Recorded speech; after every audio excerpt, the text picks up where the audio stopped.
Buenas tardes a todos y gracias por su asistencia, que es en definitiva la razón de ser de esta convocatoria. Hoy se desarrolla la segunda jornada de este ciclo en la que intervendrán los responsables del proyecto y dirección de la obra de arquitectura y del proyecto y trabajos de conservación-restauración. Como saben, ayer contamos con la intervención de Javier Huesa, arquitecto de la Gerencia Municipal de Urbanismo, destacado por la entidad promotora de las obras en la propia dirección facultativa, y también de Álvaro Jiménez, arqueólogo responsable de los estudios y ejecución de los trabajos de arqueología. Javier supo transmitirnos la entidad y alcance del papel de un promotor implicado desde los inicios y definición de la actuación hasta el seguimiento muy de cerca de la obra y de las cuestiones y posibles problemas que inevitablemente podrían lastrar la buena marcha de los trabajos. Álvaro, por su parte, supo mostrarnos brillantemente el rigor científico de su trabajo y el entusiasmo con que lo ha acometido. Creo, además, que los dos subrayaron la implicación de las empresas adjudicatarias, Ferrovial y Heliopol, responsables de la ejecución de una obra tan compleja en la consecución de los objetivos. Cualquier obra debe asentarse firmemente en 3 puntos de apoyo: el promotor, el equipo de proyecto y dirección y la empresa responsable de la ejecución.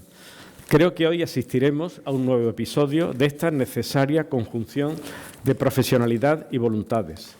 Y fíjense que he hablado de promotor y no de propietario, pues si la titularidad legal del edificio es del ente municipal, del Ayuntamiento de Sevilla, la efectiva, en tanto que edificio patrimonial, es de toda la ciudadanía. Y como planteé ayer al inicio de estas jornadas, el objetivo en estos difíciles empeños, por un lado, será exigir que se les confíe a un equipo acreditado de profesionales en la dirección de las mismas, pero también procurar un público, una ciudadanía informada y crítica. Y para abonar esto último, todavía contaremos con la sesión del jueves. Voy a presentar a los ponentes de hoy. Eduardo Martínez Moya, de Jaén, es arquitecto por la Universidad de Sevilla. Ha impartido clases en los departamentos de expresión gráfica arquitectónica y en la actualidad en el departamento de edificación e ingeniería del terreno. Años de docencia, desde septiembre del 91 hasta la actualidad. Ha impartido clases de grado, máster y taller y pertenecido a diversos grupos de investigación. Fundador y director de Edartec Consultores, Sociedad de Arquitectura e Ingeniería, desde el año 1996 ha intervenido en el ámbito de su especialidad en más de 2.000 obras. Edartec es especialista en ingeniería de diseño, cálculo y control de cimentaciones y estructuras, emisión de informes de dictámenes de patologías de construcción y proyectos de estructuras, refuerzos, recalces, rehabilitaciones e intervención en edificios patrimoniales y monumentales. Ha impartido conferencias, ponencias, desarrollado cursos y participado en jornadas y talleres en todo ese ámbito para distintas instituciones, universidades y empresas españolas y extranjeras. Ha participado en publicaciones científicas, artículos y libros. Como director de ingeniería, es responsable de unos 10 millones de metros cuadrados construidos de nueva planta o de rehabilitación. Trabajo realizado tanto para las administraciones públicas, estatales, autonómicas y locales, como para promotores privados. Ha realizado y realiza actualmente obras, colaboraciones e intervenciones mayoritariamente en toda España, pero también en Europa, Portugal, Italia y Reino Unido, África, Marruecos y República Sudafricana, Asia, Jordania, Japón, Arabia Saudí, Irak y Egipto, y América, México, Bolivia y Panamá. En cuanto a intervenciones en patrimonio, algunas de las mismas: Puerta de Sevilla en Carmona, Teatro de Itálica, Curia, Basílico, Templo y Foro de Torre Paredones, Biblioteca Colombina, Puerta de Córdoba de Carmona, Sagrario y Sacristía de la Catedral de Sevilla, Fábrica de Artería de Sevilla, Claustro del Monasterio de San Jerónimo y Giralda de Sevilla. Francisco Reina, nacido en Cádiz, es arquitecto por la Escuela Técnica Superior de Arquitectura de Sevilla desde 1989 y máster en Intervención Arquitectónica Urbana por el Centro Superior de Arquitectura, Madrid 1992. Es profesor de Proyectos Arquitectónicos en la Escuela Técnica Superior de Arquitectura de Sevilla desde 1996. Su actividad profesional, buscando un acuerdo con la docencia y la investigación, se ha dirigido principalmente a la intervención patrimonial y ha sido divulgada en publicaciones especializadas. Los trabajos de rehabilitación y edificación se han combinado con actuaciones patrimoniales en los conjuntos y enclaves arqueológicos de Itálica, Carmona, Cartella, Bailo Claudia y Teatro Romano de Cádiz, Castillo de Géminas de la Frontera, Cádiz, y actualmente en la Real Fábrica de Artillería, Archivo General de Indias y el Real Alcázar de Sevilla. Su trayectoria ha sido objeto de diversos reconocimientos, entre los que destacan el Premio Andalucía de Arquitectura 2022 en la modalidad de Arquitectura de Conservación, Rehabilitación y Puesta en Valor del Patrimonio Edificado, el Premio de Arquitectura y Sociedad del Colegio Oficial de Arquitectos de Sevilla en la categoría de Diseño Arquitectónico en 2022 y en 2020 en la categoría de Ciudad, Paisaje y Territorio. El Premio de Arquitectura del Colegio Oficial de Arquitectos de Huelva en 2004 y fue finalista en el Premio de Intervención en el Patrimonio Arquitectónico Español 2009 del Consejo Superior del Colegio de Arquitectos de España. Su obra ha sido seleccionada en las Bienales Españolas de Arquitectura y Urbanismo 14 y 16. Jesús Serrano Rodríguez, nacido en Ayamonte, realizó estudios de licenciatura en Bellas Artes, especialidad de Conservación y Restauración por la Universidad de Sevilla entre 1980 y 1985. Desde el inicio de su profesión se ha centrado principalmente en la restauración de edificios históricos y yacimientos arqueológicos, destacando el conjunto arqueológico de Madinat al-Zahra, donde ha intervenido durante más de 25 años y en el que actualmente desarrolla la restauración del Salón Rico. Durante estos años, algunas de las intervenciones en las que ha participado en este conjunto arqueológico han sido reconocidas con distintos premios, como el Europa Nostra 2004 por la intervención en la Casa de Jafar y el Premio Museo del año 2012 concedido por el Foro Europeo de Museos del Consejo de Europa.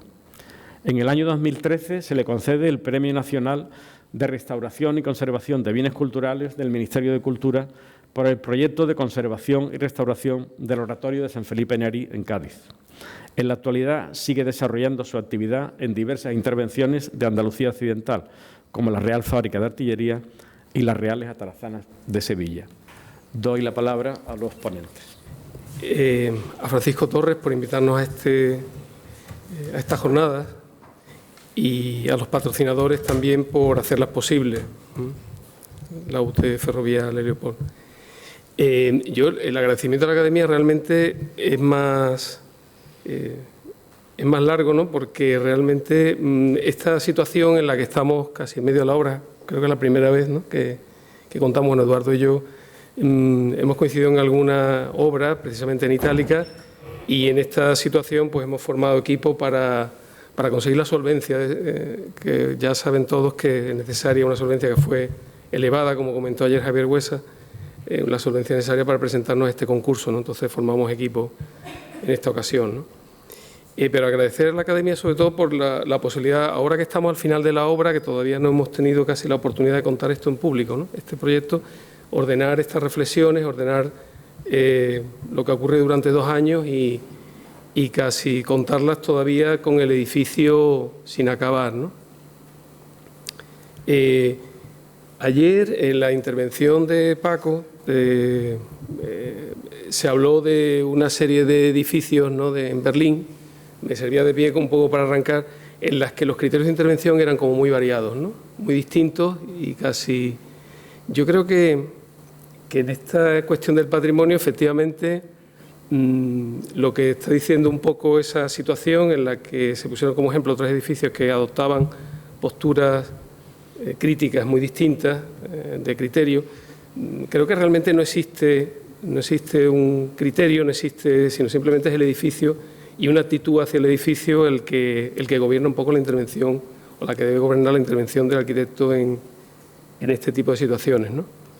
Ponía esta imagen de la fábrica porque yo creo que finalmente lo que nos guía es el conocimiento del material sobre el que estamos trabajando, ¿no? Y el conocimiento de estos edificios realmente no aparece en un primer momento. Nosotros, yo creo que casi desde el concurso de este proyecto actuábamos con una estrategia, con unas intuiciones, y es el propio conocimiento que nos va desvelando, se produce un cierto desvelamiento, ¿no?, en el que van apareciendo las claves que un poco nos guían, ¿no?, hasta el final, ¿no? Es decir, que es necesario un tiempo que a veces no está y que a veces lo proporciona la propia obra, ¿no?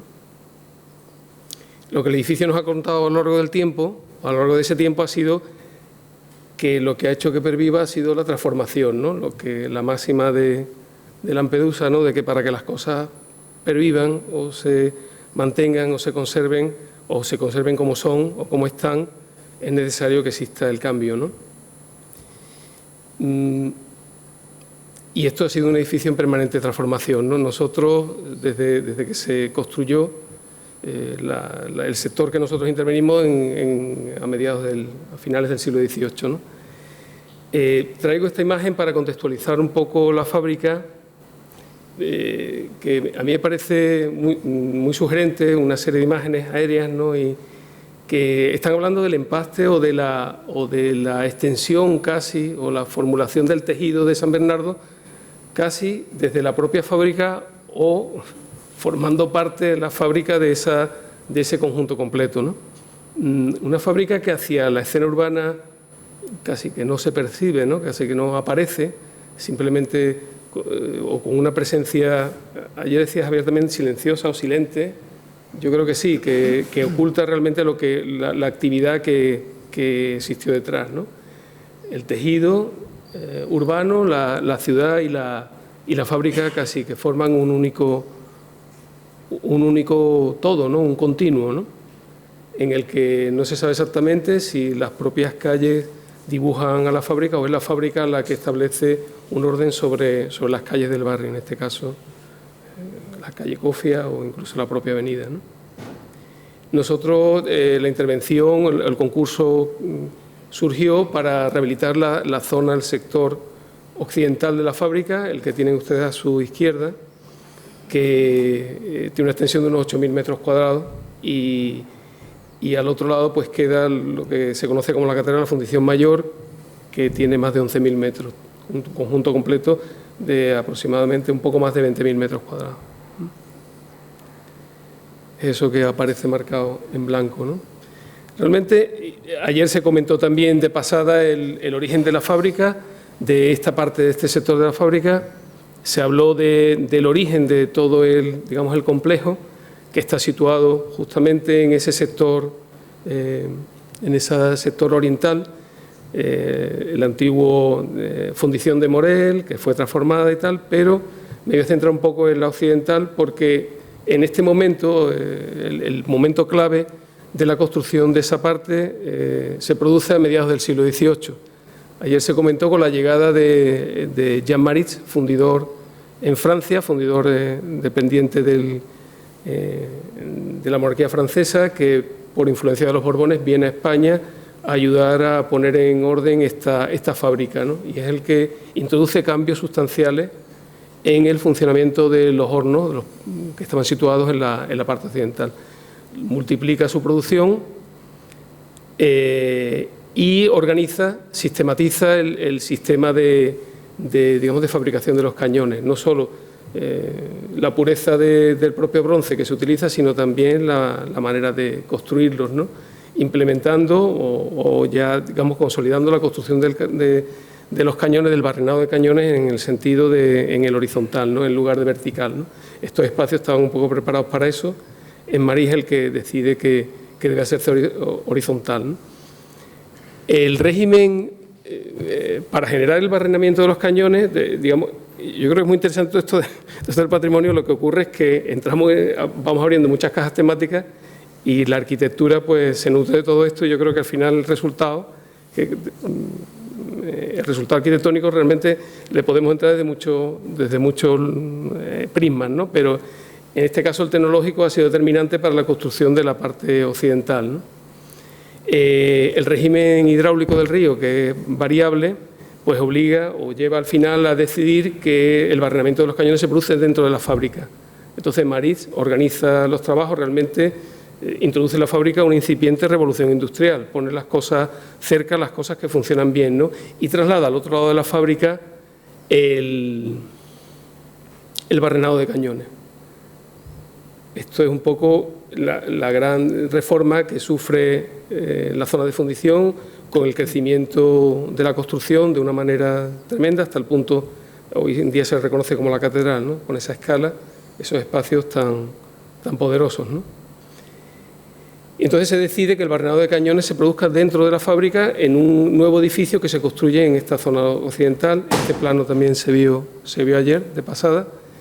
Y es realmente la estructura espacial que plantea Tomás Bottani, una estructura muy sencilla, con un eje central que distribuye naves y patios alternados, ¿no? Es decir, que construye naves suficientemente grandes para el barrenado de cañones, para que los cañones se pudieran mover, para que la maquinaria pudiera barrenar. Y entonces, digamos que esa construcción o este elemento que están viendo ustedes aquí, que son naves largas, una serie de naves longitudinales alternadas con otras naves mayores y patios intermedios, pues realmente el edificio que abre esta calle central, que construye esta calle central, que divide ambas partes de la fábrica. El dibujo se completa con estas otras dos, no sé si se ve el cursor, con esas otras dos construcciones que cierran el edificio poco tiempo después. A partir de la primera parte se construye entre 1778 y 1782, la segunda parte, que es el cierre del edificio, una vez que se consiguen los terrenos que lindan hacia el barrio San Bernardo y hacia la futura avenida,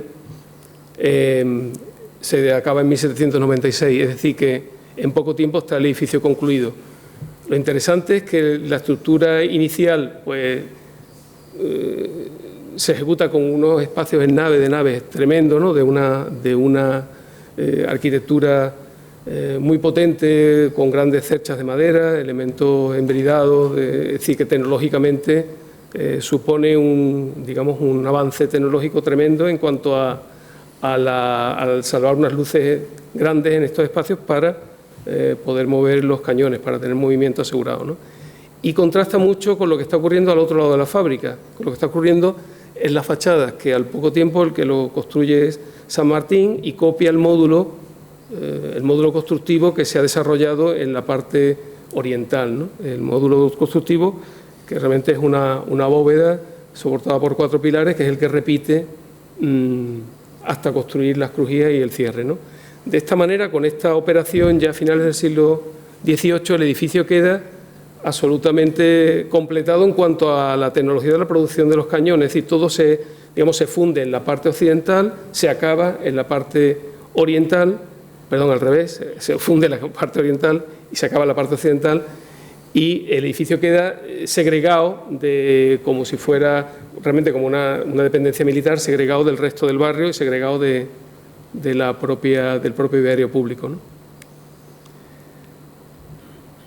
Estas son, voy a hacer una pasada un poco para que se entienda un poco los espacios. Esta es la gran nave central de este edificio que están viendo ustedes aquí, que tiene ahora mismo esta forma, pero que era algo más cerrado. Este edificio, salvando estas grandes luces de más de 14 metros, en las que se producía el movimiento de los cañones para ser barrenados en sus extremos, con esas grandes cerchas embridadas con elementos metálicos, lo que fue un alarde constructivo sin duda a mediados del siglo XVIII.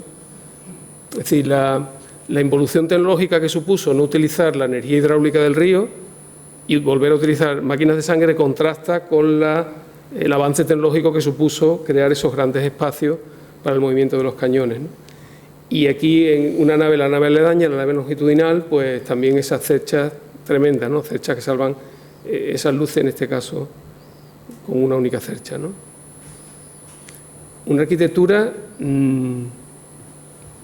con este aspecto, ¿no? Estos acabados tan increíbles, ¿no?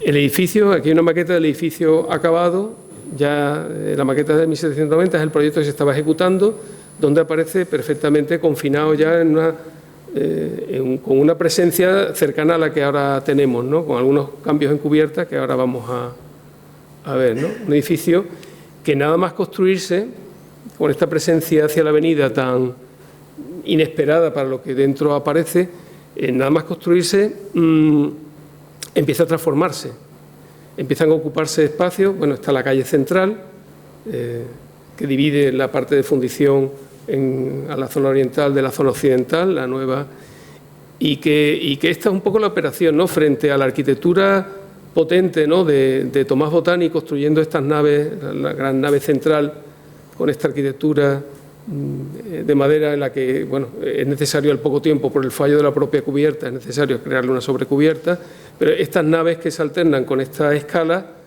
pues se contraponen los cierres laterales, los cierres hacia las calles, que son esos módulos menores, son realmente la reproducción de lo que está ocurriendo en la zona oriental, ¿no? Con esta arquitectura, ¿no? Con estos espacios enlazados a base de, en este caso estamos hablando del volumen que da hacia la avenida Eduardo Dato, espacios enlazados de módulos unitarios, ¿no? O esto ya durante el principio de la obra, la fachada principal, ¿no? Este mismo módulo se produce también como estamos viendo aquí, en la zona, en el sector sur, ¿no? Tanto al norte como al sur.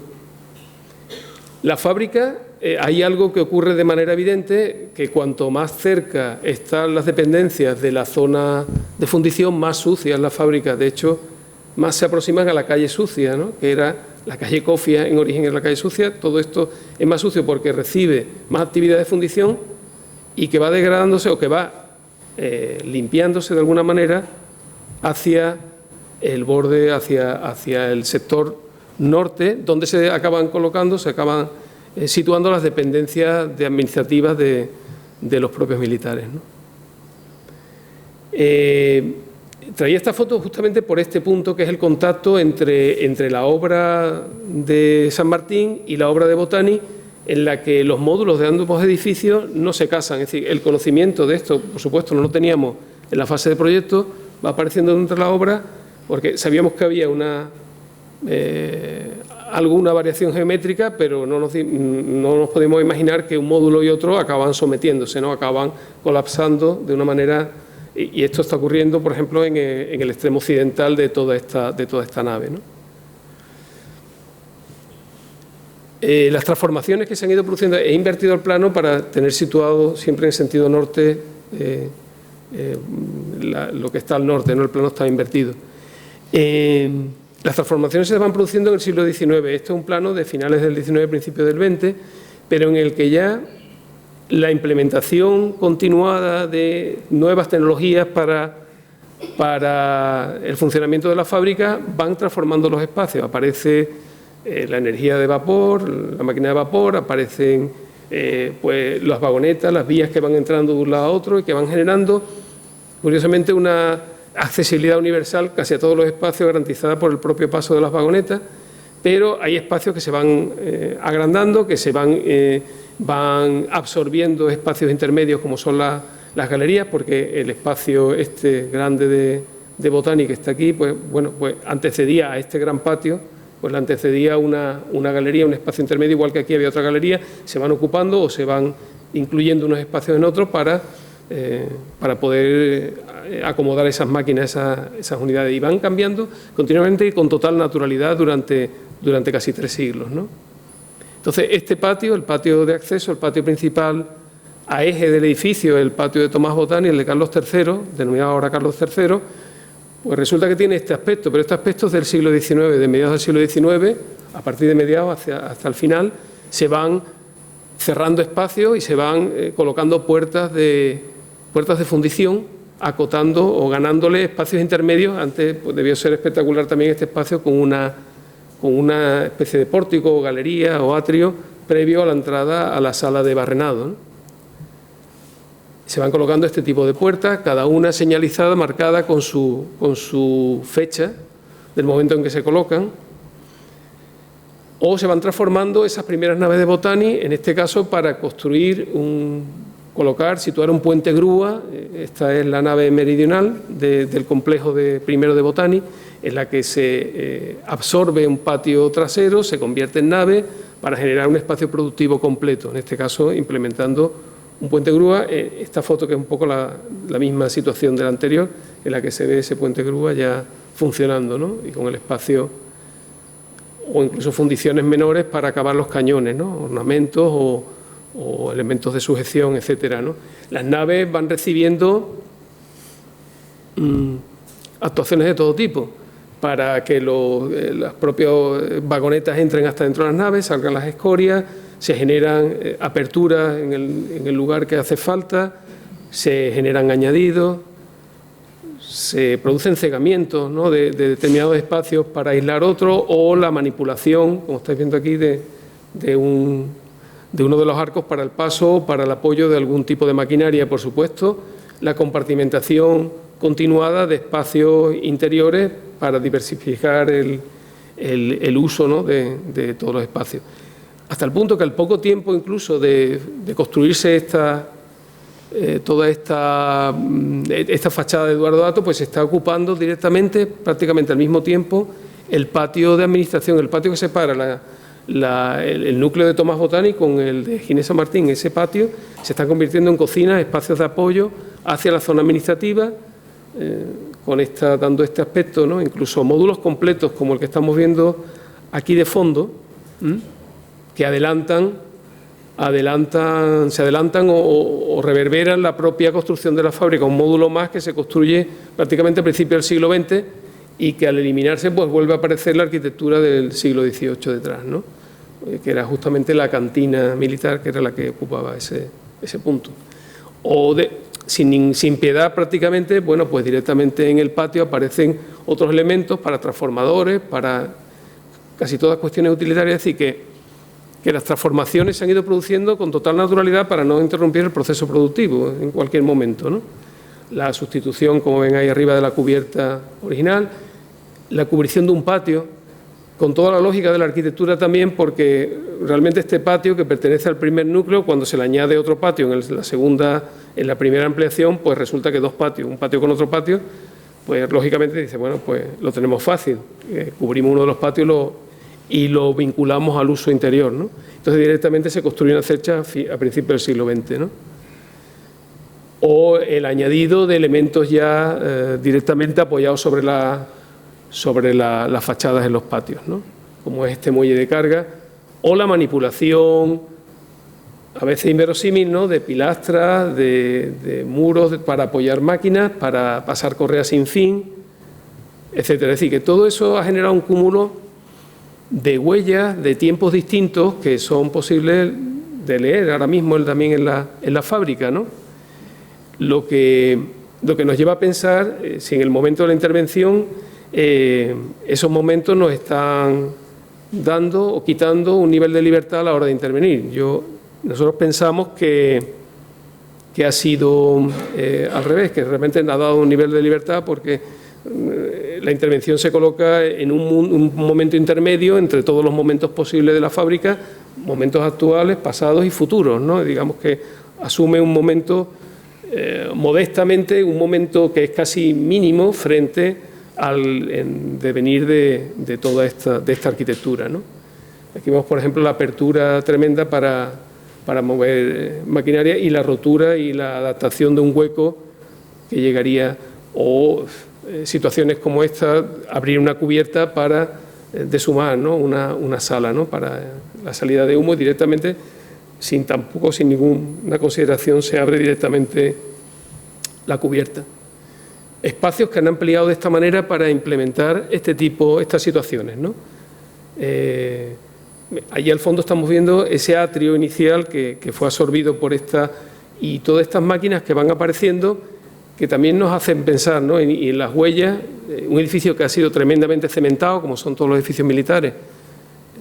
El cemento, al quitarlo, incluso ha arrastrado a veces la cara del propio ladrillo, ¿no?, pero en algunas ocasiones nos ha permitido, por supuesto, las huellas físicas sí las hemos podido mantener, conservar, pero a veces incluso nos ha permitido en las partes más altas conservar el revestimiento del siglo XVIII y del siglo XIX, ¿no? Huellas o maquinarias que han permanecido, como este puente grúa en una de las naves de Botani, ¿no?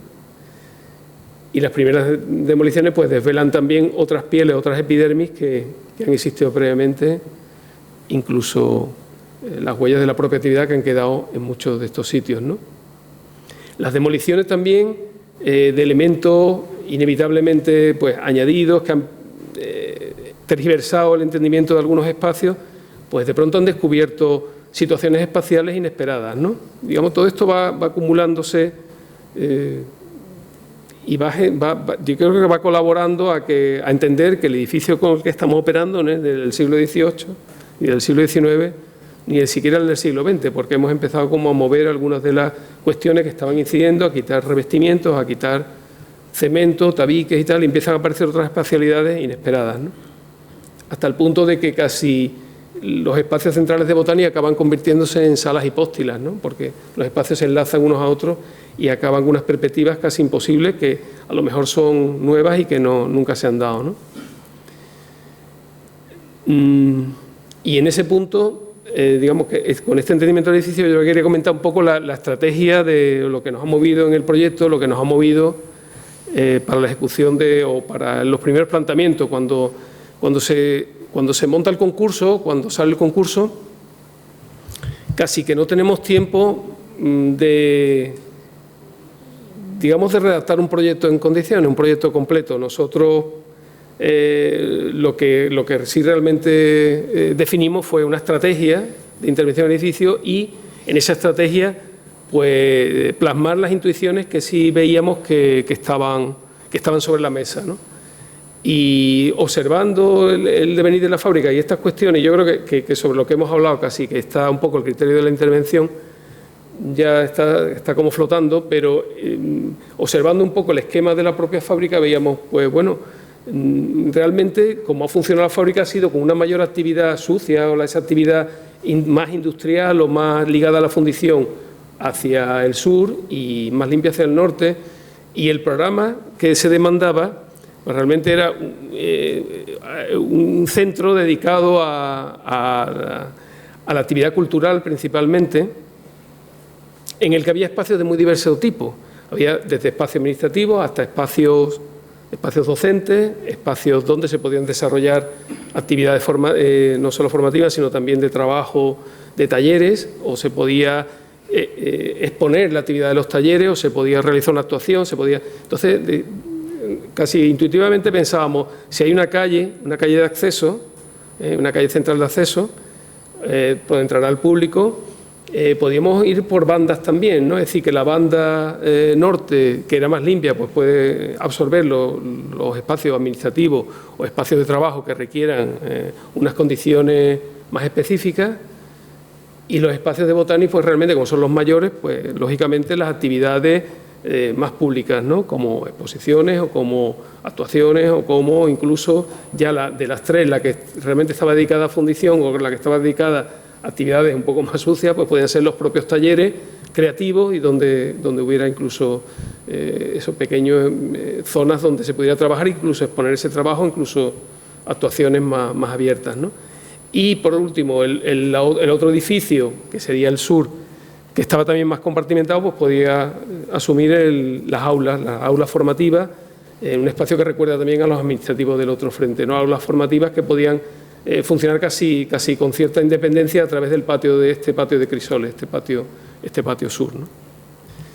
Con esa intuición pensamos que el planteamiento del proyecto, bueno, si van a salir esos espacios, van a tener unas necesidades tremendas, sobre todo de instalaciones, van a tener unos requerimientos espaciales también de máquinas, de unidades, sobre todo de climatización, y van a tener que estar conectadas. El edificio, lo ideal sería que igual que estaba conectado, que estaba perfectamente ensamblado, ¿no? Desde un principio, también podíamos, y entonces intuimos que podíamos tener un valioso aliado en la Medianera, justamente la calle Medianera, que estaba vacía, que era el encuentro, que además estaba, digamos, no resuelto el encuentro con las medianeras del barrio, podía ser el punto, y con este esquema hablábamos, bueno, pues quizás la Medianera pudiera ser el que enlace un poco la actividad de todos y garantice la conexión de todas las instalaciones. El otro gran aliado eran los patios. Pensamos, pues si hay que meter unas grandes unidades de aire, posiblemente, o lo ideal sería para no incidir en la percepción o no vernos coartados a la hora de intervenir sobre los grandes espacios contenedores, pues colocarlas en los patios, bajo los patios, de manera que el edificio estuviera servido desde estos dos pulmones, como dos dispositivos, dos grandes pulmones, y el dispositivo de la medianera que garantizara el enlace entre todos, de manera que lo limpio entrara por la calle o el público entrara por la calle y todo el sistema de servicios entrara desde la medianera. hasta el punto que incluso ese mismo dispositivo pudiera equipar de alguna manera esos espacios si fuera necesario. Era un planteamiento como vamos a darle al edificio lo que necesita a modo de artefacto o de dispositivo para que funcione y vamos a intentar que esos espacios aparezcan esos dispositivos de la manera más invisible posible para garantizar la continuidad un poco de esos tiempos, ¿no? Para no verse como condicionados por esa situación. Entonces, era un poco esto, es decir, el edificio medianero o el medianero podía ser el garante de que todo esto se conectara y mediante un sistema casi capilar, ¿no? de canalizaciones y de conductos y tal, pues servir a todo el edificio con toda flexibilidad, de manera que en cualquier espacio se pudiera hacer cualquier actividad y que cualquier actividad pudiera estar conectada con cualquiera de los espacios, ¿no? Entonces, como una red capilar, ¿no? Claro, eso era posible porque aparecían estos sótanos, ¿no? Directamente pensábamos, pues los patios de Crisoles, el patio de administración y lo que fue patio, que fue el que están viendo ustedes aquí, el patio, justamente uno de los patios de la estructura de Botani, unido a la conexión, ¿no? digamos que se puede producir debajo del edificio medianero, pues daba este anillo que era como complementario a lo que estaba ocurriendo arriba y que abrazaba todas las naves, ¿no? De esta manera, esto que veíamos al principio, que era digamos, el núcleo central de Botani y los dos edificios extremos, pues entre medio pues, se colocaba estos dos pulmones que servían tanto a un lado como a otro. Una pieza que cuando digamos que se conectaba a medianera se convertía en un edificio que también servía en altura a las naves desde el fondo de la parcela. Así que con este esquema un poco era como ideal, ¿no? Decir, bueno, pues si tengo que realizar unas circulaciones, tengo que garantizar una evacuación, tengo que conectar una parte con la otra, pues lo puedo hacer a través de este edificio, que es un edificio finalmente hueco, ¿no? Un edificio que solamente sirve, ¿no? Y que era susceptible incluso de transformarse en otras cosas, es decir, que del propio edificio podía incluso salir demandado justamente en la nave de fundición un espacio donde estarían los talleres, pero que también podía haber una grada, ¿no? Y entonces se nos ocurrió, bueno, pues el edificio podía adquirir distintas formas, podía ser justamente la solución de la medianera, pero también la cubierta de esta nave que esa es la cubierta que visteis antes, ¿no? Del siglo XX, o podía convertirse incluso en una grada, ¿no? Del mismo modo que el edificio absorbía cosas desde todas las épocas. La misma nave de antes que vimos en la foto del finales del XIX, en el siglo XX tenía una correa sin fin y un muelle de carga, etcétera, etcétera. Bueno, igual que entraba esto en la nave, en la propuesta de concurso planteábamos por qué no podía entrar directamente una de las losas que vienen del edificio del fondo y entran y construyen este espacio, ¿no? Se pliega, se accede, se sube, por debajo están los talleres, etcétera, ¿no? Con una forma parecida a esta, ¿no? Conviviendo con puentes grúa que podían ponerse en funcionamiento, podía flexiblemente comunicar con los patios, etcétera, ¿no? De algún modo se reproducía pues, esa flexibilidad absoluta que tenía posiblemente este plano, ¿no? En este plano aparecen, es una cosa curiosa, aparecen lo que son máquinas, lo que son unidades, que nos dio también otra segunda pauta, porque claro, esas instalaciones cuando suben a los espacios pues tienen que quedar vistas, ¿no? Entonces se nos ocurrió que por qué no el resto del edificio podía asumir como muebles, como elementos muebles, los demás requerimientos, ¿no? del dispositivo de instalaciones, ¿no? Entonces se nos ocurrió un poco que podía ser así, que igual que aparecía el edificio medianero, la grada, podían aparecer otros elementos como unos aseos, o podía aparecer un ascensor, o podía aparecer una bandeja para generar espacio de trabajo como esa de ahí arriba, o incluso un elemento mueble que permitiera una exposición, todo sin pervertir la lógica de los espacios, ¿no? Esta es una sección como longitudinal donde se ve el edificio medianero, ese elemento que garantiza en todos los niveles la conexión de todo, ¿no? Lanzando, en este caso, una cubierta que permite recordar que esto fue un patio en el origen y que al poco tiempo se cubrió, pero que ahora adopta como un carácter intermedio, ¿no? Entre un patio y un espacio cerrado, cubierto, pero con la máxima, y con esto un poco es lo que ha gobernado el proyecto, con la máxima de que estos espacios que nos estaban contando otras cosas, Igual que antes veíamos, pues, el cemento se cargó los espacios, pues hay espacios que gracias al hollín han conservado sus revestimientos originales y que gracias al hollín han generado estas arquitecturas que son increíbles. Entonces, nosotros veíamos, igual que el edificio ha ido transformándose desde sur a norte, nosotros tenemos que operar en el edificio con esa naturalidad. Pues el edificio se ha ido transformando, nosotros en la parte sur nos interesa que el edificio o dialogue de esta manera, ¿no? Simplemente con un plano de suelo. Y vuelvo un poco al principio, para que las cosas pasen o para que las cosas permanezcan, pues tienen que ocurrir muchas cosas.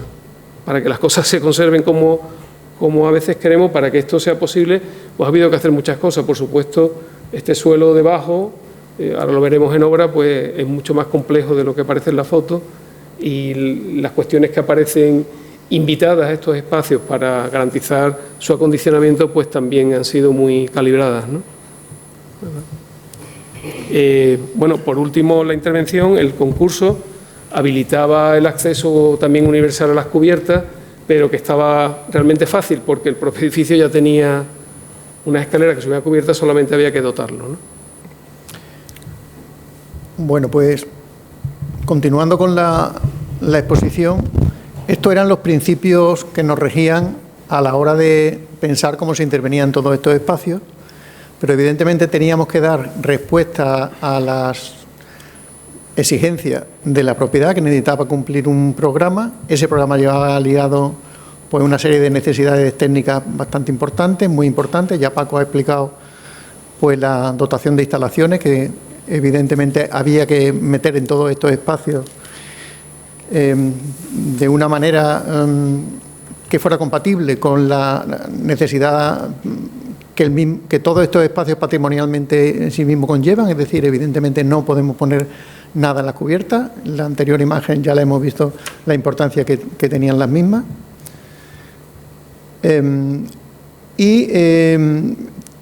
Tenemos que hacer un proyecto que realmente sea capaz de esos conceptos, al final se transformen en la realidad, para poder llegar a buen fin todo lo que en nuestra mente estábamos convencidos que era el procedimiento que teníamos que implantar.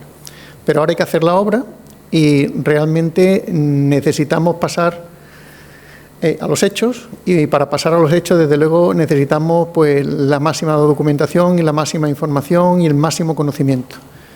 Bien ha dicho también Paco que tenemos muchas aristas, esto lo podemos comprender desde muchos puntos de vista y desde luego desde la técnica son fundamentales. Ya desde el propio proyecto necesitamos un conocimiento máximo de la geometría, incluso desde el principio que empezamos a trabajar en la fase del proyecto básico, hicimos un reconocimiento geométrico absolutamente estricto con el levantamiento de una nube de puntos que nos permitió controlar espacialmente bien todo el edificio en sí, porque teníamos además que responder a otra serie de necesidades puramente técnicas, como eran los hechos de las grandes patologías que tenían determinados puntos del edificio. No en todos, en general estaba bien, pero de ahí a determinadas partes muy notablemente afectadas, en algunos sitios grietas donde cabía una mano, que evidentemente teníamos que darle solución.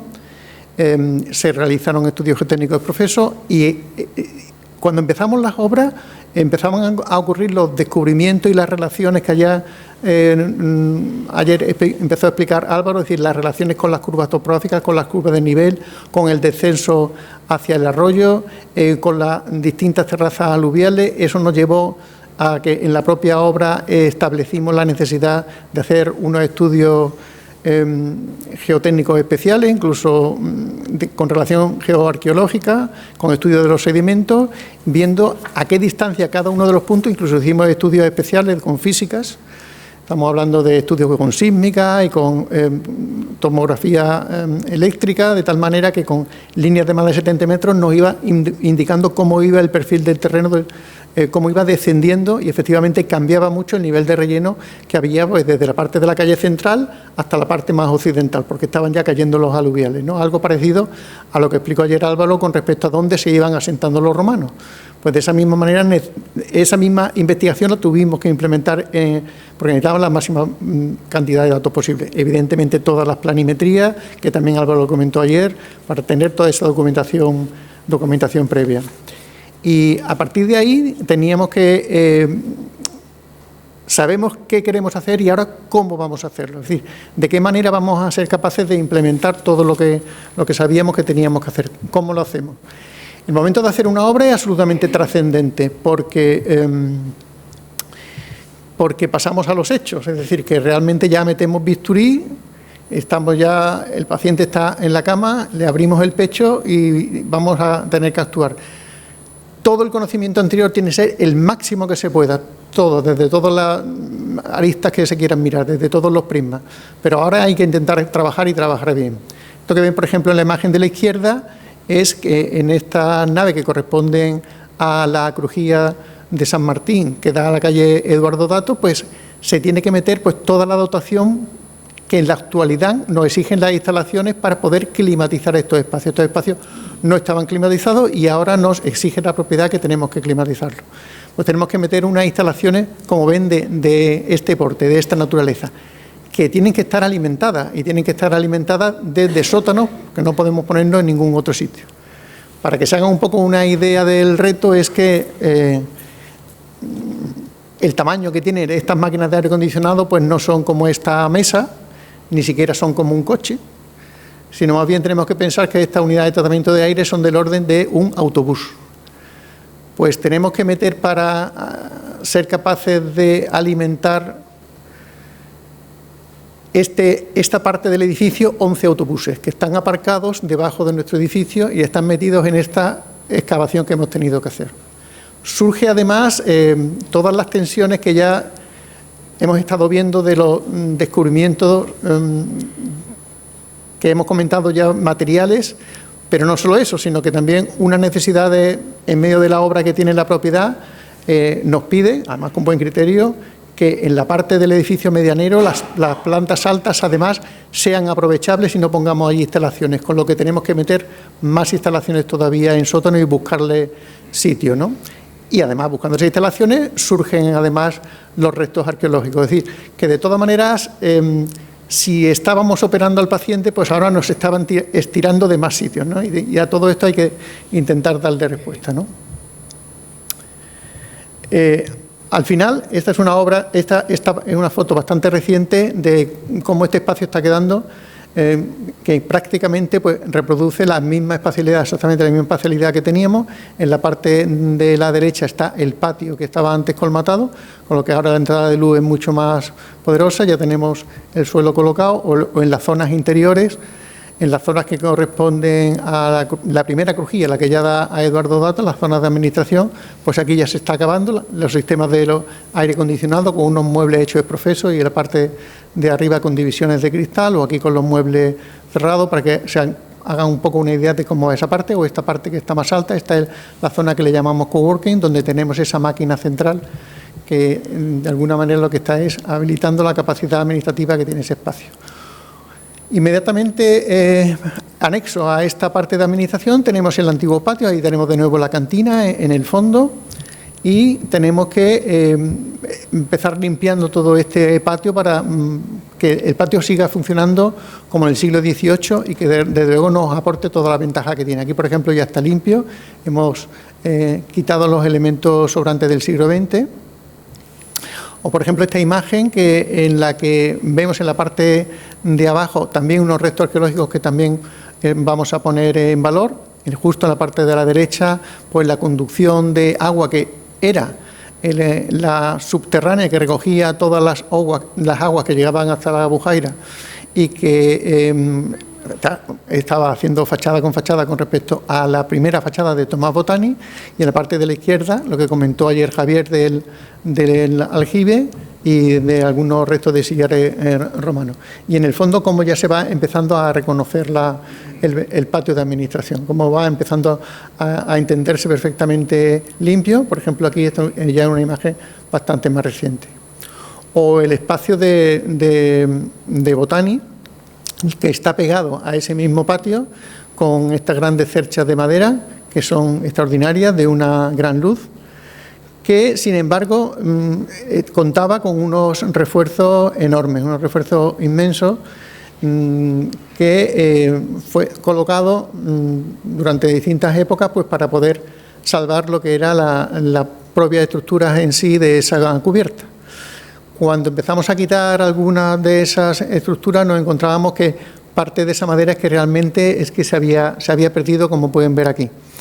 Realmente es que estamos hablando de unas cerchas que son muy interesantes desde el punto de vista de diseño, porque son unas cerchas que equivocadamente, como en la actualidad casi podemos ver en cualquier bibliografía, se nos hablan de unas cerchas de cuchillo español. No son de cuchillo español, porque el cuchillo español, este elemento inclinado no apoya sobre el mismo elemento tirante que, como ven, en esta zona ha desaparecido, sino que apoyaría directamente sobre el muro.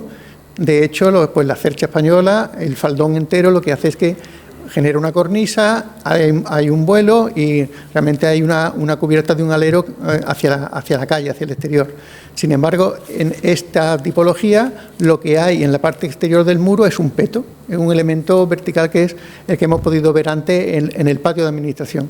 Entonces, estas tienen la referencia del cuchillo, que podíamos llevar cuchillo italiano, sintomático, por ejemplo, el tema de Arsenal de Venecia, donde podemos ver este diseño. Este diseño es un diseño bastante perverso, porque todo el faldón lo que está es cargando no sobre el muro, sino sobre el propio tirante.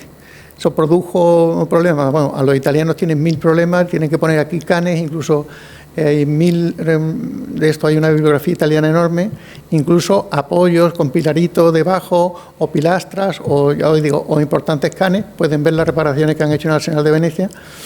Y aquí pasó exactamente igual. Tomás Botani venía de Nápoles y, bueno, pues pudo tener esos referentes bastante probablemente.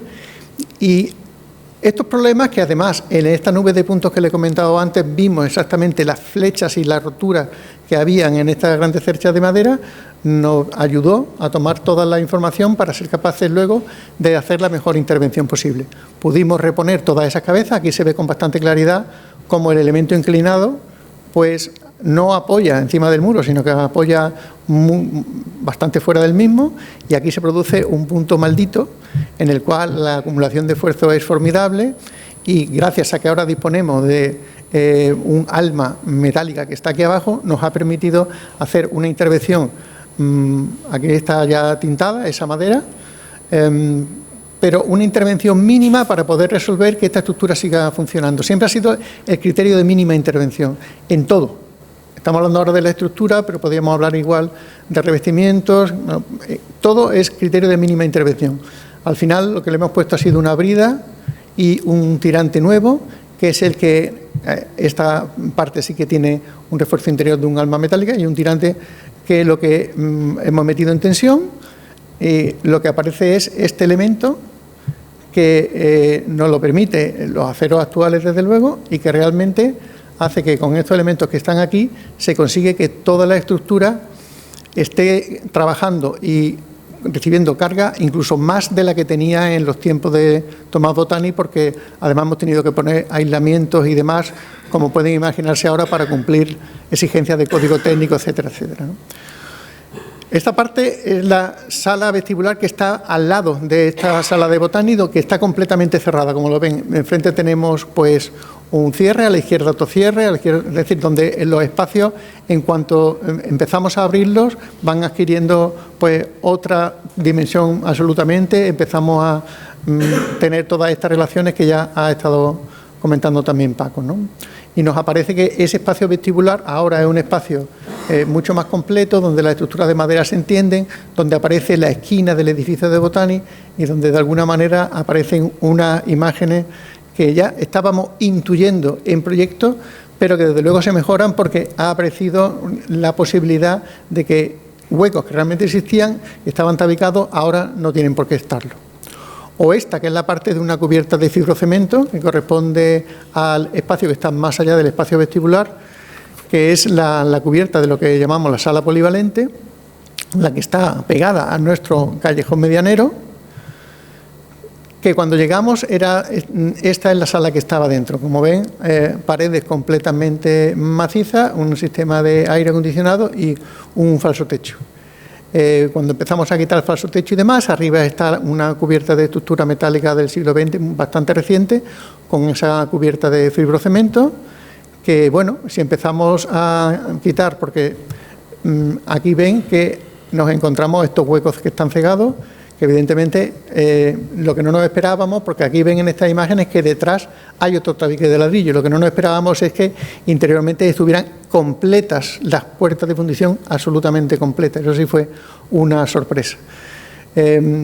Al quitarlo, pues aparece ya este paño de la fachada de Tomás Botani, absolutamente sensacional, y aquí aparece ya la esquina también del otro lado del patio. Ahí la tienen también de frente. Fíjense que aquí, en este espacio, lo que estaba descubierto, bueno, por los tabiques que estaban por delante, y aquí una cubierta de forjado de hormigón, también muy reciente. Y así nada, aparece este espacio que es un patio, absolutamente el patio original del proyecto de Tomás Botani. Empezamos a construir ese patio, pero de forma con una estructura que lo que nos haga sea capacitar esa sala como una sala polivalente, con todos los requisitos tecnológicos que exige ahora una sala de usos múltiples, que sea capaz de aportar todo lo necesario desde ese punto de la tecnología audiovisual, pero que siga siendo una estructura que ven aquí ya acabada, una foto también muy reciente, que flota en ese inmenso espacio. Queremos tener esa situación híbrida, intermedia, entre un espacio que sirve y está cerrado, pero que sigue siendo patio también. O el patio de Carlos III, ¿no? Con esas terminaciones de las propias fachadas, ¿no? Esos cementos, ¿no? Al ir quitando cementos y demás, y con un tratamiento que ahora nos expondrá Jesús, pues encontrar ese punto de reconocimiento de la piel. Fíjense aquí, por ejemplo, de izquierda a derecha, cómo se está haciendo los trabajos de restauración, consolidando también con la mínima intervención, dejándolo pues, la piel de la forma más justa posible.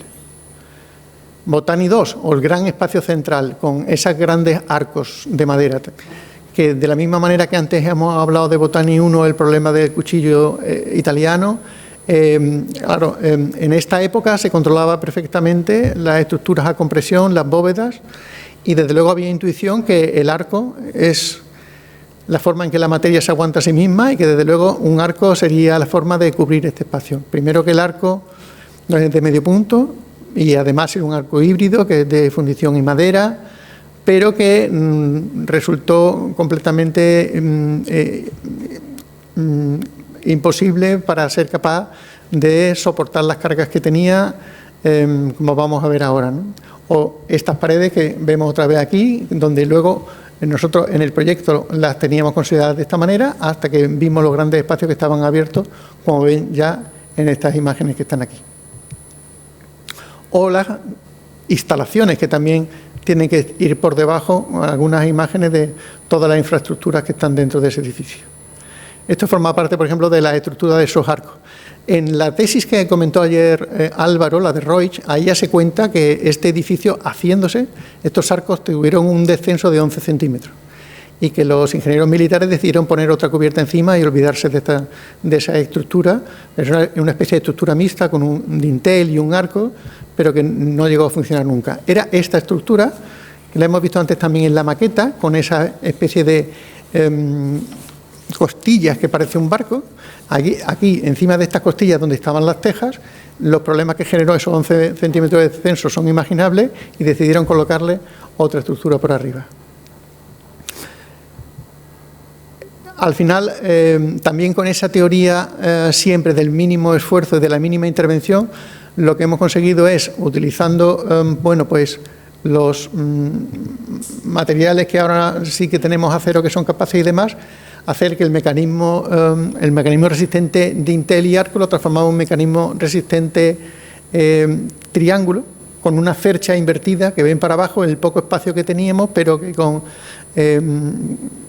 la carga que realmente le llega a la misma, hemos conseguido apretarla, meterla en carga y hemos conseguido hasta recuperar hasta 7-8 centímetros de esos 11 centímetros que perdió hace 3 siglos y medio Tomás Botani.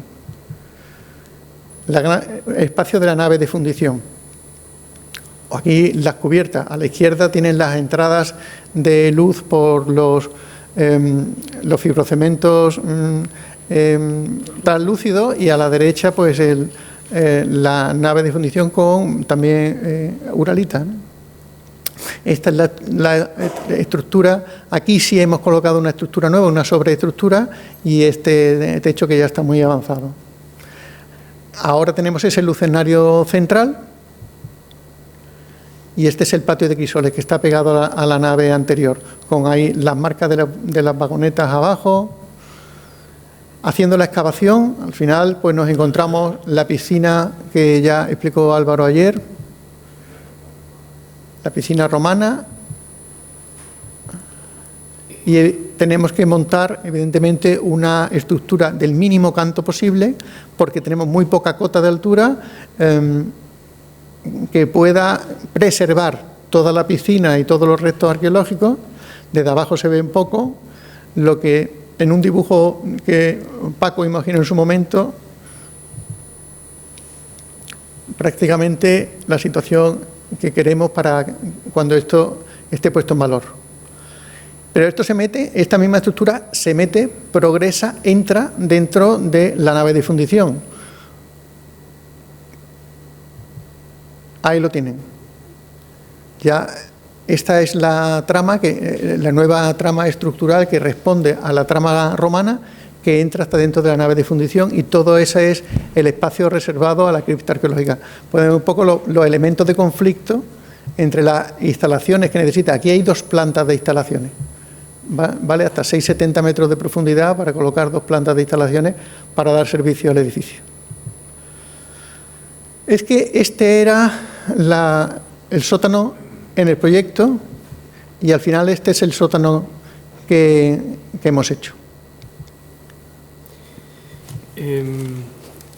Bueno, realmente yo creo que en este caso la arqueología ha multiplicado el valor patrimonial del edificio, claramente. Es decir, que de pronto aparece una complejidad, pero una complejidad que al principio cuesta, pero después que siempre es bienvenida, ¿no? Incluso las puertas que aparecen, todas las cuestiones. En cualquier caso, es que creo que la máxima que decía también Moneo, ¿no?, sobre si el edificio se estableció con firmeza o se estableció con unos fundamentos compositivos potentes, estará abierto a cualquier tipo de transformaciones a lo largo de su vida, porque las absorberá con una cierta naturalidad, ¿no? Y yo creo que en este caso, el caso de la fábrica, eso se da permanentemente, es decir, tiene tal potencia la estructura formal.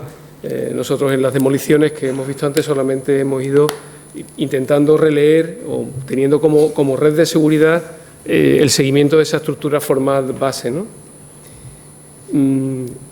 Ponía aquí algunas imágenes un poco de ese final y barriendo un poco, como lo ha hecho Eduardo, desde el edificio, desde la parte de Eduardo Dato, que está siempre más tocada por los militares, más cementada y que casi no conservaba ningún revestimiento, con lo cual tuvimos la libertad de colocar los revestimientos nuevos, hasta la parte de crisoles en la que se conservaban todos, ¿no? Todo el edificio, van a ver cómo va transformándose, ¿no?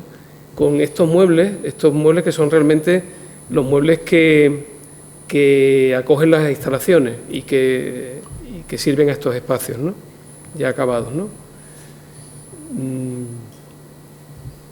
Elementos que en su materialidad, en su elección, pues también se incorporan casi como objetos con apariencia, en algún caso metálica, o una apariencia de una cierta invisibilidad, ¿no?, en la medida de lo posible, ¿no?, o de un elemento que acompaña un poco a esa espacialidad sin intentando no convertirse en los verdaderos protagonistas, ¿no? El patio, que comentaba antes, acabado. Y siempre operando, Eduardo ha dicho, con una intervención de un carácter mínimo, ¿no? Yo diría que con una cierta neutralidad, o buscando colocar los materiales justos para darle acomodo a lo que queda de los restos antiguos que nos interesaba preservar, ¿no? Es decir, siempre calibrando, midiendo mucho hasta dónde llegamos para que esos restos aparecieran como aparecen en esa foto, en esa imagen, perfectamente integrados. Pues realmente las fábricas vistas, que eran unas fábricas desvestidas realmente de cemento, no parecían lo más adecuado, ¿no? Es decir, las fábricas siempre estuvieron revestidas, pero al menos que se leyera que realmente lo que colocábamos era un acabado suficiente para darle acomodo, para darle su entrada a esos elementos que se conservaban, ¿no? Ahí tenemos otra vez la sala, ese entendimiento mixto de esta sala que está tecnológicamente muy dotada desde la cubierta y en la que, bueno, pues aparecen también en cubierta estas otras, y donde conviven todas estas cuestiones, ¿no? Las huellas, los revestimientos que permanecen, las huellas de las máquinas que estuvieron, los aguantes de las máquinas, los muros realmente se utilizaban como sujeción, ¿no? Para empotramiento de esas máquinas, ¿no? Y cómo aparecen los nuevos acabados superpuestos, más bien integrados, ¿no? Con esas persistencias, ¿no? Este espacio central, que ahora mismo está todavía en un momento intermedio, es el más atrasado en cuanto a consolidación. Esa apariencia de lo que permanece, ¿no? Es decir, que la idea, conforme avanzamos hacia el sur, el edificio va generando más persistencias, con lo cual van integrándose. El hecho, decía antes, la libertad que nos da trabajar con todos esos tiempos posibles. No sabemos si esta espacialidad perteneció a algún momento de la fábrica. Es decir, creemos que en ningún momento estuvo este enlace producido, pero ahora es una espacialidad invitada, nueva, que ha llegado y que nos parece interesante, ¿no? Y que genera un eje completo de un lado a otro del edificio, ¿no? O la nave de Botani, que ahora acumula también los nuevos elementos de instalaciones, los carriles electrificados, así como antes aparecían las vigas de los puentes grúa, ¿no? Otros espacios que sí fueron agresivamente desvestidos y que en este caso incluso se van a quedar de esa manera, ¿no? Como ocurre en la nave de fundición, ¿no? Donde ya está aquí la aparición de Sagrada, de ese elemento invitado, ¿no? Que viene justamente desde la medianera, desde el edificio medianero, y que se inserta también como un elemento casi mueble, ¿no? Y por fin, por último, las crujías del patio de Crisoles, ¿no? Donde los revestimientos han sido sellados por los hollines y han permanecido, y que creemos que dibujan unos paisajes para un aula que nos parecía pues muy interesante, como era la imagen del principio, ¿no? Es decir, que aquí sí el proyecto ha mantenido algo de lo que se planteó en cuanto a estrategia, ¿no? En cuanto a estrategia, realmente hemos mantenido exactamente la misma. La estrategia se ha mantenido. Igual, ¿no? Sí. Pues muy bien. Más. Pues nada más. He querido traer esta primera imagen con esta reflexión. Restauradores en artillería. Cuando yo terminé la carrera hace ya algunos añitos, los restauradores siempre estábamos en iglesias y en museos. O sea, no se concebía un restaurador que no tuviera una bata blanca y que fuera con unos elementos muy delicados para trabajar y demás. Afortunadamente, a lo largo de mi historia profesional, hemos ido comportándonos como un auténtico virus. Hemos fagocitado todos los elementos patrimoniales donde podemos meternos. Ahora mismo lo más normal es ver restauradores en un andamio, en el fondo de una fosa, buscando lo que sea, en el fondo del mar. Y este mismo caso nos pasó en artillería. Cualquiera que se enfrente a esta imagen, lo primero que llama son a los albañiles. O sea, aquí, qué puñetas pinta un equipo de restauradores. Un equipo de prácticamente una docena de restauradores que llevamos allí más de 2 años y medio, o casi 2 años y medio. Entonces, dar cabida a ese trabajo para un equipo tan voluminoso tiene que tener un sentido, tiene que tener una manera de plantear la obra. Estamos desde el inicio de la obra, prácticamente cuando se terminan las demoliciones, entra el equipo de restauración. Entra en un estado como este, donde lo que se plantea es lo que ayer tan sabiamente hablaba Álvaro. Los que tuvisteis la oportunidad de asistir a la charla de Álvaro ayer, veréis la pasión que pone en su trabajo y cómo ponía énfasis en el tema de adquisición del conocimiento, adquirir conocimiento. Esa es la premisa que nos ha permitido trabajar a lo largo de todos estos años en la intervención de allí, de la fábrica de artillería. ¿En qué basamos? Bueno, pues vamos a intentar adquirir todo el conocimiento que podamos del edificio, mientras que se hace todas las labores de instalaciones, de rehabilitación, de estructura, de todo, pero siempre con un equipo de técnicos a pie de obra. Al final lo que teníamos que hacer era desnudar el edificio de su piel para después volverle a colocar esa piel, de manera que cuando se termine todas las labores arquitectónicas y estructurales pudiera tener un aspecto lo más parecido posible al aspecto industrial que queríamos darle. Bueno, y en eso estamos. Desgraciadamente estamos presentando un trabajo que no se ha terminado. ¿Dónde empezamos a actuar? Pues empezamos a actuar desde los pavimentos metálicos, que bueno, forma parte de la piel del suelo del edificio, donde se desmontaron de manera sistemática, se acopiaron de manera sistemática, para después poderlo recolocar. Hicimos lo mismo en los paños de azulejo que habían en la entrada. Lo fácil sería desmontarlo. Estamos acostumbrados todos a demolición, a vertedero, demolición con recuperación. Bueno, esto es un paso más. No es demolición, es desmontaje. Después veremos qué hacemos con todo lo que estamos recuperando. Pero en principio vamos a ir acopiando, vamos a ir quedándonos con todos los elementos que podamos para después usarlo o no usarlo. Ya es un elemento a tomar decisión posterior. Lo mismo, mosaicos que habían en determinadas dependencias de la zona de administración militar, pues lo mismo, se desmontan, se acopian, veremos qué hacemos con él. Al ser un elemento de fábrica, los elementos metálicos son innumerables. Bueno, pues la misma importancia para nosotros tiene un pequeño anclaje en el muro que se trataba con inhibición y demás, que las grandes puertas que son tan espectaculares y tan vistosas. El tratamiento es el mismo, es unitario, es uniforme, y después el resultado será el que vaya definiendo la intervención final. También queríamos darle el mismo concepto de piel a lo que cubre el edificio. Todas las cubiertas cubiertas de piezas cerámicas, se hicieron el mismo tratamiento que si fueran lo más importante del mundo. Evidentemente, quiero decir que el rendimiento del equipo de restauración es pésimo. No hay quien aguante un equipo de restauración, salvo en obras como esta. Nuestro rendimiento es muy malo, pero creo que el resultado puede ser interesante. En ese afán de fagocitar todo lo que podíamos, pues lo mismo estábamos en la cubierta que estábamos en la chimenea.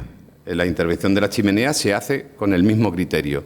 El tema es que no haya discordancia en el resultado final del tratamiento. El resultado tiene que ser muy uniforme. Nos hemos parado en una época del tiempo, hemos dado un salto y estamos presentando ese edificio con la misma idea que hemos cogido, para que no haya intervenciones diferentes que sean difíciles de entender. Y por fin llegamos al elemento, creo que más complejo, los paramentos. Una vez que hemos desnudado de los elementos pequeñitos, pues llegamos a los revestimientos. Los revestimientos de la fábrica en el sector que se está actuando llega en torno a los 17.000 metros cuadrados. El problema que tienen estas intervenciones es que una vez que tú eliminas algo, no lo puedes volver a recuperar. Entonces, creamos una batería de decisiones. Lo primero que tenemos que quitar son todos los cementos, elementos agresivos, elementos nocivos. Entonces, se quitan los cementos. Y una vez que quitas los cementos, con lo que queda, pues vamos haciendo un estudio selectivo. El estudio selectivo es quitar capas de cal hasta un momento en el que decidamos que esta es la capa buena. Muchas capas, muchas capas.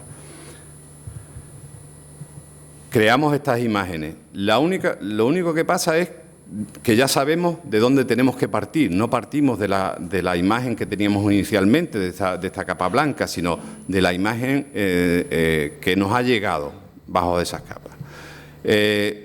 Para poder tomar la decisión, lo primero que tenemos que tener es la seguridad que todo lo que estamos dejando se nos va a conservar.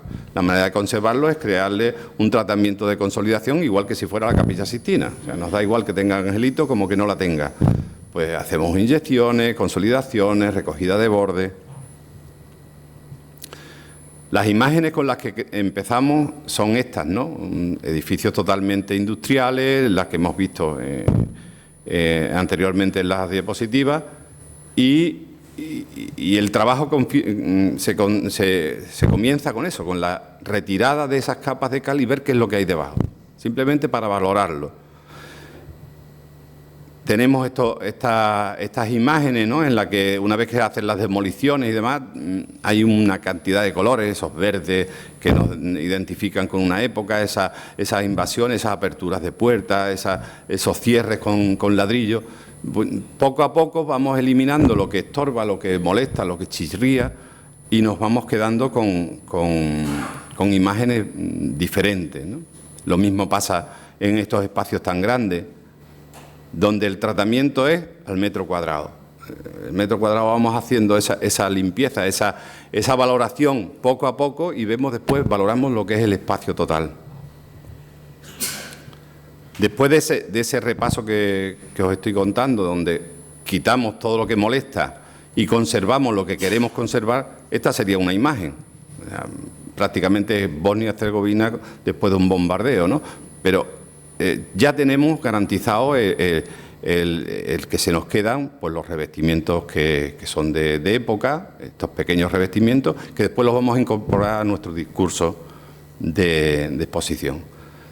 Hay grandes zonas donde están muy afectadas por la continua industrialización del edificio, que no tienen posibilidades de sacarle ningún aspecto. Lo que queremos es que la fábrica del edificio funcione, que vibre mucho con respecto a la superficie, pero hay algunas zonas donde ya estaban totalmente perdidas, y eso se han revestido de una manera casi continua. El resto del edificio, donde hay una fábrica de ladrillo que tiene que contarnos algo, donde la piel tiene que vibrar, pues es la que se trata con una serie de morteros y con unas herramientas muy pequeñas, que es lo que da vibración al tratamiento.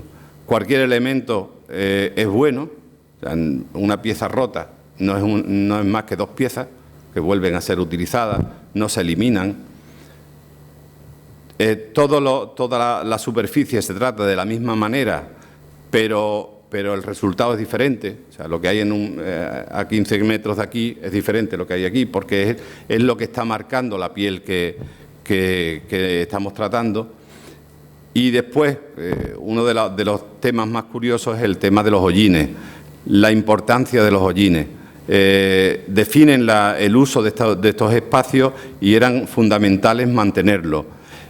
Mantener este tipo de capas de cal, porque estamos hablando de unas capas de cal ennegrecidas por el uso de las fundiciones o de los crisoles, significa que la capa de cal estaba muy levantada, estaban a punto de caerse con una cascarilla muy débil.